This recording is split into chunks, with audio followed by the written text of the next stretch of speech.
This channel does not promote any violent, harmful, or illegal activities. All content provided by this channel is meant for an educational purpose only. গত বছরের 5ই August গণ আন্দোলন পরবর্তী বিলুপ্ত দ্বাদশ জাতীয় সংসদের ঝিনাইদহ 4 সদর আসনের সংসদ সদস্য আনোয়ারুল আজিম আনার 2024-এর 13ই মে ভারতের কলকাতায় খুন হয়।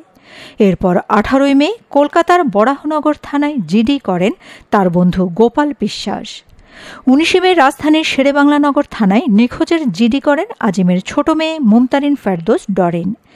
ঢাকা মহানগর গোয়েন্দা পুলিশ কার্যালয়ে এসে অভিযোগ দেন তিনি। এরপর এ ঘটনা নিয়ে তোলপাড় শুরু হয়। পরে গত 22শে মে ঢাকার শেরেবাংলানগর থানায় মামলা করেন আজিমের মেয়ে ডরিন। এখন পর্যন্ত দুই দেশের পুলিশ অভিযুক্ত 9 জনকে গ্রেপ্তার করেছে। তার মধ্যে 6 আসামি আদালতে স্বীকারোক্তিমূলক জবানবন্দি দিয়েছেন।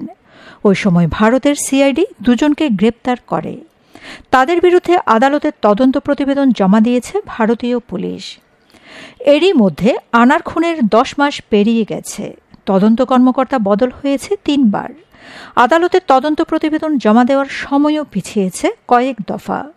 এখন ভারতীয় পুলিশের ডিএনএ প্রতিবেদনের জন্য আটকে গেছে আজিম হত্যাকাণ্ডের তদন্ত। আনার হত্যা মিশনের অন্যতম সদস্য শিমুল ভূঁইয়া আদালতে দেওয়া জবানবন্দিতে বলেছেন, পূর্ব বাংলা কমিউনিস্ট পার্টি 1998 সালে দলের কেন্দ্রীয় অধিবেশনে আজিমকে একজন ঘৃণিত ও অত্যাচারী হিসেবে ঘোষণা দেয়।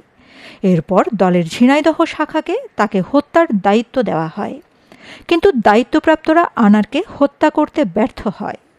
2014 সালে আনার এমপি হওয়ায় হত্যার সিদ্ধান্ত থেকে তারা সরে আসে। শিমুল ও শাহিন 2 মেরুর হলেও আজিমকে হত্যার সমন্বয় চলতে থাকে।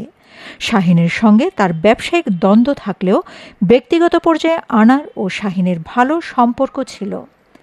এর মধ্যে 2023 সালের নভেম্বরে পরিকল্পনা হয় সময় ও সুযোগ পেলেই হত্যা করা হবে। এরপর কলকাতার নিউ টাউনের সঞ্জীবা গার্ডেনে বাসা ভাড়া নেওয়া হয়। শাহিনের কথা মতো তার কথিত বান্ধবী শেলিস্তি সহ 3 জন 30শে এপ্রিল কলকাতায় যান। ফয়সাল, মুস্তাফিজ ও জিহাদ পূর্ব বাংলা কমিউনিস্ট পার্টির কর্মী উল্লেখ করে শিমুল ভূঁইয়া জবানবন্দিতে জানায়, সঞ্জীবা গার্ডেনে 2 দিন থাকার পর পরিস্থিতি দেখে এখানে কাজ করা সম্ভব নয় জানালে বাসার সিসি ক্যামেরা নষ্ট বলে জানান শাহিন। পরে কিলিং মিশনে অংশ নেওয়া জিহাদ, ফয়সাল ও মুস্তাফিজ বাসায় আসে। সিয়ামকে দিয়ে সব সরঞ্জাম কিনে বাসায় নিয়ে আসেন শাহিন। সঞ্জীবা গার্ডেনে অবস্থান করার সময় শাহিন 5 থেকে 6ই মে মোবাইল ফোনে টাকা পয়সা লেনদেনের বিষয়ে কথা বলেছিলেন। আজিমকে হত্যার জন্য ঝিনাইদহ জেলা আওয়ামী লীগের সাধারণ সম্পাদক সাইদুল ইসলাম মিন্টুর সঙ্গে শাহিনের 2 কোটি টাকার মৌখিক চুক্তি হয়।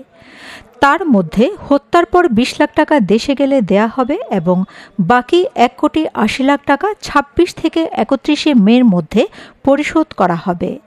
প্রথম কিস্তির টাকা নেওয়ার জন্য গ্যাসবাবুকে আজিমের ছবি পাঠানো হবে। ছবিটি দেখার পর টাকা পৌঁছাবে নির্দিষ্ট ঠিকানায়।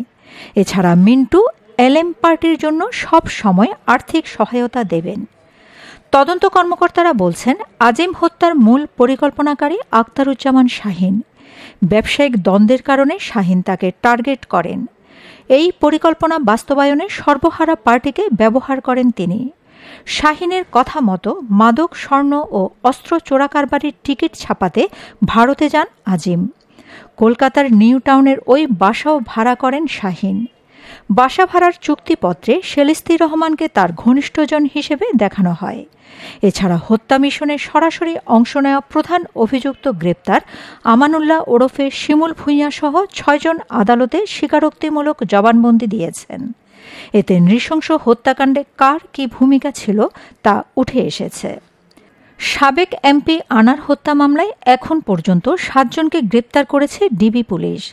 তারা হলেন সৈয়দ আমানুল্লাহ আমান ওরফে শিমুল ভূঁইয়া, ফয়সাল আলী সাজি ওরফে তানভীর ভূঁইয়া, শেলিস্তি রহমান, ঝিনাইদহ জেলা আওয়ামী লীগের সাবেক সাধারণ সম্পাদক সাইদুল করিম মিন্টু, ঝিনাইদহ জেলা আওয়ামী লীগের সাবেক ত্রাণ ও সমাজ কল্যাণ সম্পাদক কাজী কামাল আহমেদ বাবু ওরফে গ্যাস বাবু, মোস্তাফিজুর রহমান ও ফয়সাল আলী।